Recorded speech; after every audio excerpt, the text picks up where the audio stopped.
बच्चों नमस्कार। आपका बायोटेक चैनल में स्वागत है। तो बच्चों आज जैसा कि फोटोसिंथेसिस का पार्ट 5 है वो, और आज बहुत महत्वपूर्ण पॉइंट है जो है कि मॉडर्न कॉन्सेप्ट ऑफ फोटोसिंथेसिस, और इसकी हिंदी होती है प्रकाश संश्लेषण की आधुनिक अवधारणा। और ये बहुत ही इम्पोर्टेंट टॉपिक होता है वो। लेकिन स्टार्ट करने के पहले इस वीडियो को जो है सब्सक्राइब कर लीजिए। इसका फायदा होता है कि हर एक वीडियो आपके पास पहुंचता रहे, क्योंकि बहुत इम्पोर्टेंट पॉइंट है। और इसको जो है शेयर कर दीजिए, इससे फायदा होता है कि आपके जो यार दोस्त हैं उनको भी ये वीडियो जो है वो पहुंचता रहे। क्योंकि बच्चों चाहे जितना भी पेपर, चाहे जितने भी एग्जाम होंगे, चाहे बोर्ड का पेपर हो और चाहे नीट का हो, सभी से एक क्वेश्चन जो है आपके एग्जाम में ये मिलते रहेंगे जो है। अब आती है कि वास्तव में मॉडर्न कॉन्सेप्ट आप जब फोटोसिंथेसिस बात करते हैं तो इसमें दो चीज आता है वो। एक तो फोटोकेमिकल फेस, या इसको हम लाइट डिपेंडेंट। तो इसमें जो होता है पहले पॉइंट आता है कि मॉडर्न कॉन्सेप्ट आप फोटोसिंथेसिस बात करते हैं तो इसमें आता है कि फोटोसिंथेसिस जो होता है वह एक ऑक्सीडेशन रिडक्शन प्रोसेस होती है जो है वो। ऑक्सीडेशन रिडक्शन प्रोसेस है जो है वो। अब आती है कि इस ऑक्सीडेशन में क्या होता है कि इस क्रिया में इसमें जल का ऑक्सीकरण होता है और कार्बन का रिडक्शन होकर के इसमें शुगर माने शर्करा का इसमें निर्माण होता जो है वो। माने इसमें क्या होता है कि जल का ऑक्सीकरण होता है और इसमें क्या होती है, शर्करा का इसमें निर्माण होता है। इसलिए क्या होता है कि फोटोसिंथेसिस जो होता है यह ऑक्सीडेशन रिडक्शन प्रोसेस होती है। तो अब आती है कि इसमें दो प्रोसेस में फोटोसिंथेसिस का संपन्न होता है। नंबर एक होता है फोटोकेमिकल फेज, या उसको क्या कहते हैं, लाइट डिपेंडेंट रिएक्शन होता है। और सेकंड होता है केमिकल डार्क रिएक्शन। सेकंड है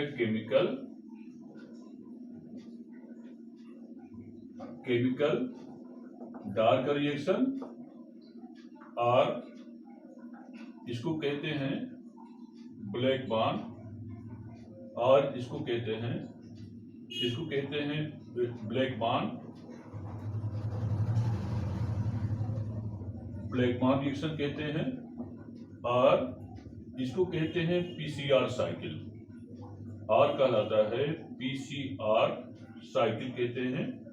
और पीसीआर का फुल फॉर्म होता है फोटोसिंथेटिक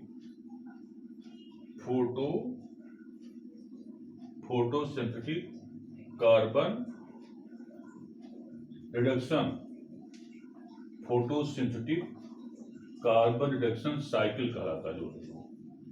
और या इसको हम क्या कहते हैं, लाइट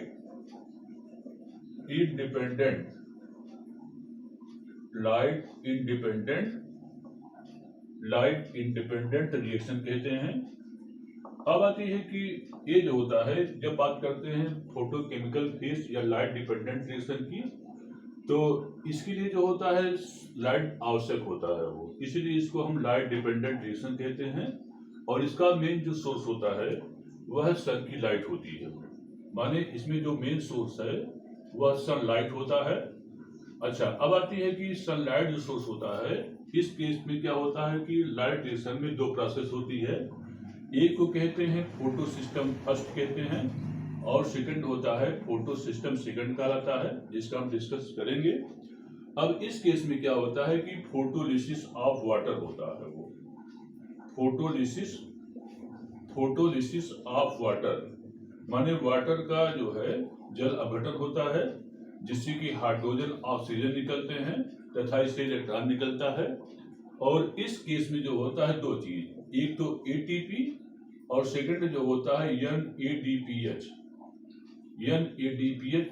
इसका निर्माण होता है। और एटीपी और एनएडीपीएच जो होता है, दोनों को हम एसी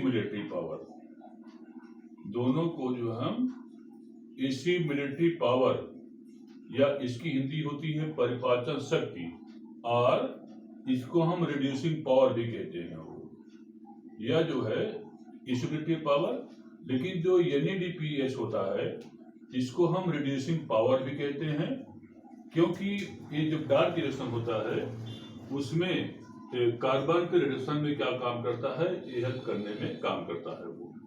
अब आती है कि इस केस में क्या होता है कि माने मीन्स ये बड़ा इंपॉर्टेंट पॉइंट होता है कि दोनों जो होता है एटीपी और एनएडीपीएच जो होता है, दोनों जो होता है एसिमिलेटरी पावर कहलाता है, और इसका फॉर्मेशन जो है लाइट डिपेंडेंट रिएक्शन होता है, जिसके लिए सन का लाइट जो है आवश्यक है। हालांकि कुछ प्लांट जो होते हैं मून लाइट में भी करते हैं, और कुछ प्लांट जो होता है इस नेचुरल माने आर्टिफिशियल लाइट में भी फोटोसिंथेसिस करते हैं। अब आती है कि केमिकल डार्क रिएक्शन होता है, या इसको ब्लैकमॉन रिएक्शन भी कहते हैं, या पीसीआर साइकिल कहलाता है, और पीसीआर का फुल फॉर्म होता है फोटोसिंथेटिक कार्बन रिडक्शन साइकिल। माने क्या मतलब, इसमें कार्बन का रिडक्शन होता है, इसलिए इसको हम क्या कहते हैं, फोटोसिंथेटिक कार्बन रिडक्शन साइकिल कहलाता है। और लाइट इंडिपेंडेंट रिएक्शन, क्योंकि इसमें जो है वो इसके लिए सन की लाइट आवश्यक नहीं है, हालांकि ये सन की लाइट में भी ये प्रोसेस हो सकता है। और इस क्रिया में जो NAD यहाँ पर NADP2H2 बनता जो है वो, तो यहाँ पर जो माने दो चीज, यहाँ पर जो ATP एंड NADPH2 बनता जो है वो, इन दोनों का उपयोग जो है लाइट इंडिपेंडेंट और इसको केमिकल डार्क रिएक्शन में प्रयोग होता है। और इसमें कार्बन डाइऑक्साइड का माने केमिकल डार्क रिएक्शन में कार्बन डाइऑक्साइड का रिडक्शन होता है। और फाइनली जो है शुगर, माने कि शुगर का क्या बोलते हैं, कार्बोहाइड्रेट मीन्स कार्बोहाइड्रेट्स का इसमें क्या होता है वो निर्माण होता है जो है वो। तब यही चीज इसमें जो है वो important concept of the photosynthesis का है वो। अब आती है कि इस केस में क्या होता है कि एक वैज्ञानिक आए हैं अर्नन, तो अर्नन नामक वैज्ञानिक जो है, अर्नन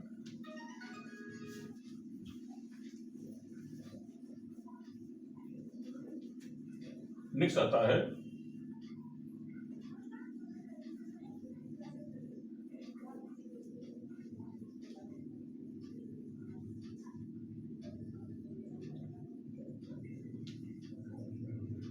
नेक्स्ट है एक, इसमें आते हैं अर्नन माने क्या मतलब कि इसमें जब हम फोटोकेमिकल की बात करते हैं तो एक वैज्ञानिक आए हैं अर्नन, उन्होंने एक टर्म दिया और उसको कहते हैं फोटो फास्फोराइलेशन दिया जो है वो। और फोटो फास्फोराइलेशन जो होता है माने ये दो प्रकार का होता है ये, माने क्या मतलब, तो अर्नन ने क्या बताया है कि फोटो फास्फोराइलेशन बारे में बताया है, और इसमें इन्होंने बताया है कि इस क्रिया में प्रकाश ऊर्जा का रासायनिक ऊर्जा में क्या होता है वो रूपांतरण होता है। और यह जो होती है ऊर्जा जो होती है एटीपी मीन्स एडेनोसिन ट्राइफॉस्फेट होता है, तो एटीपी के रूप में ऊर्जा जो होती है वो स्टोर हो जाती जो है वो। और अर्नन ने जो है इसी को जो है वो क्या कहा, फोटो फास्फोराइलेशन नाम दिया। और ये फोटो फास्फोरेशन दो प्रकार का होता है। नंबर एक होता है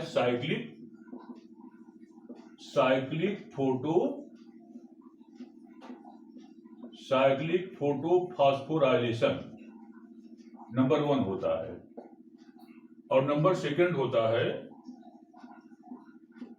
नॉन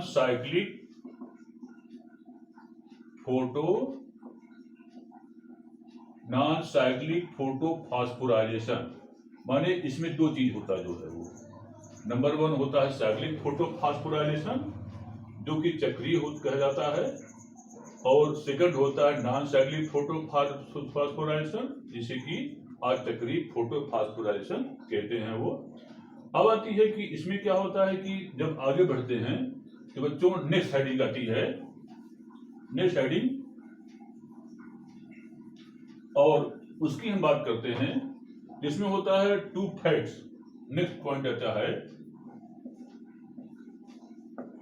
नेक्स्ट हेडिंग आती है two photo ads in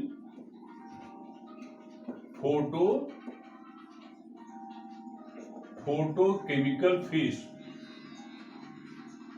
two fats adds in the photochemical two photo, इसमें होता है two photo adds in the photochemical phase। अब आती है कि जो फोटोसिंथेसिस होता जो है वो माने प्रकाश रासायनिक प्रावस्था में दो फोटो एक्ट होता है वो, एक को हम कहते हैं फोटो एक्ट फर्स्ट और सेकंड होता है फोटो एक्ट सेकंड होता जो है वो। तो जो फोटो एक्ट फर्स्ट होता है वो फोटो सिस्टम, वो जो होता है फोटो सिस्टम फर्स्ट में पूरा होता है, वो फोटो सिस्टम फर्स्ट में पूरा होता है। और जो फोटो एक्ट सेकंड होता है यह जो होता है फोटो सिस्टम सेकंड में पूरा होता है। मींस इसमें क्या होता है कि जो फोटोकेमिकल प्रावस्था होती है इसमें दो फोटो एक्ट्स होते हैं वो, एक को हम कहते हैं फोटो एक्ट फर्स्ट होता है जो कि फोटो सिस्टम फर्स्ट में पूरा होता है, और सेकंड जो है फोटो एक्ट सेकंड होता है जो कि फोटो सिस्टम जो है वो सेकंड में पूरा होता जो है वो। अब आती है कि इन दोनों फैट्स के लिए अलग अलग पिगमेंट सिस्टम काम करते हैं वो, अलग अलग जो है पिगमेंट सिस्टम काम करते हैं।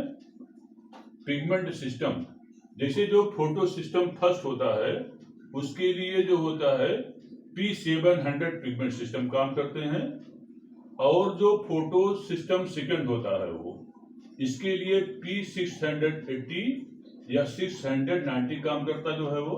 वैसे मोस्टली जो होता है इसमें 680 या 690।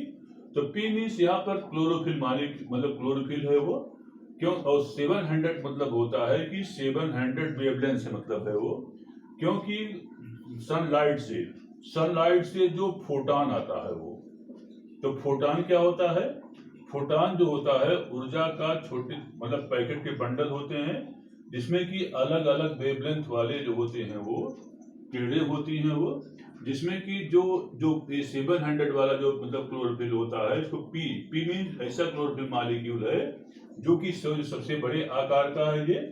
इस 700 वाले वेवलेंथ को वाले रेज को ही ट्रैप करेगा, बाकी को ट्रैप नहीं करता है ये, और ये फोटो एक्ट फर्स्ट का है ये।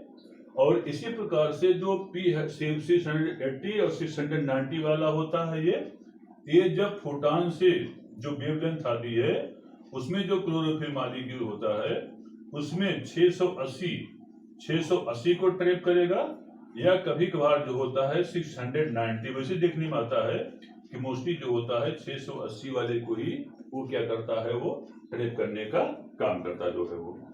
अब अगला हेडिंग आता है, बड़ा इंपॉर्टेंट पॉइंट है कि तो ये वाला नेक्स्ट हेडिंग आता है photosynthetic antenna and reaction centre.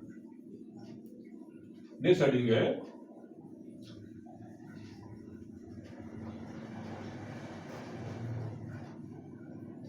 Photosynthetic antenna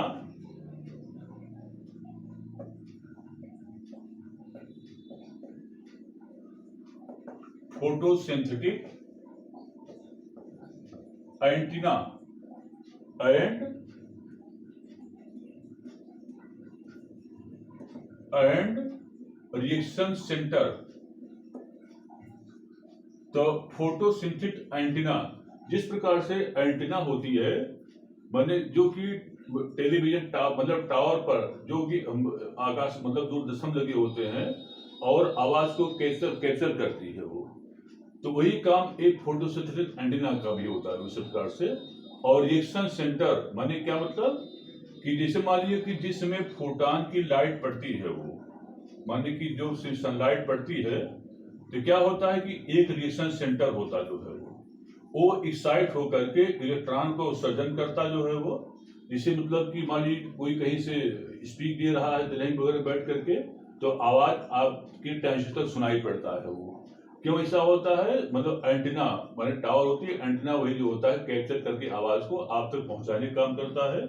वैसे क्या होता है कि मतलब कि जो सनलाइट की फोटॉन होती है उसको क्लोरोफिल जो होते हैं अलग अलग वेवलेंथ वाले क्लोरोफिल होते हैं जो कि अलग अलग वेवलेंथ को ट्रैप करने का काम करते हैं और उसको रिएक्शन सेंटर तक, इसको कहते हैं रिएक्शन सेंटर कहलाता है, जो है वो इसको कहते हैं रिएक्शन सेंटर कहलाता है, और इस रिएक्शन सेंटर तक पहुंचाने का कार्य करता है।